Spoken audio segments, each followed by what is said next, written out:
ఇంకా మీ అందరికీ కూడా ఇంకొక శుభవార్త ఏమిటి అని అంటే రాష్ట్రంలో సీట్లు కూడా పెరుగుతున్నాయి. 175 కాస్త 263 స్థానాలకు ఏకంగా 50% పెంచి 263 స్థానాలకు పోతున్నాం. పార్లమెంటు స్థానాలు కూడా 25 నుంచి ఏకంగా 38 స్థానాలకు పార్లమెంటు స్థానాలు కూడా పెరుగుతూ ఉన్నాయి. ఎస్సీ ఎస్టీ రిజర్వ్డ్ సీట్లు కూడా 50% పెరుగుతున్నాయి. మహిళలకు 33% పూర్తిగా ఒక చట్టం ప్రకారం ఒక హక్కుగా ఈరోజు మహిళలకు అసెంబ్లీలో 88 సీట్లు, పార్లమెంట్లో 13 సీట్లు ఈరోజు మహిళలకే ఈరోజు అందుబాటులోకి వచ్చే కార్యక్రమం జరుగుతూ ఉంది. కాబట్టి ఈసారి సీట్లు ఇంతగా పెరుగుతూ ఉన్న నేపథ్యంలో కార్యకర్తల్లో నుంచి ఇంకా లీడర్షిప్ ఇంకా పెరుగుతుంది.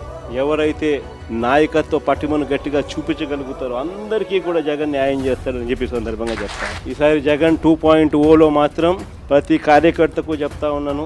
బహుశా మనం అధికారంలోకి ఉన్నప్పుడు కోవిడ్ ఉన్నది, మనం అధికారంలో ఉన్నప్పుడు 2 సంవత్సరాలు కోవిడ్ లాంటి విపత్కర పరిస్థితులు ఎప్పుడు ఎదుర్కొనే పరిస్థితుల మధ్య బహుశా కార్యకర్తలకు అనుకున్నంత పేరుకు బహుశా నేను న్యాయం చేయలేకపోయి ఉండొచ్చు. కానీ జగన్ 2.0లో మీ అందరికీ కూడా భరోసా ఇస్తా ఉన్నా. ప్రజలకు మంచి చేయడమే కాకుండా కార్యకర్తలకు మంచి జరుగుతుంది అని ఖచ్చితంగా చెప్తా ఉన్నా.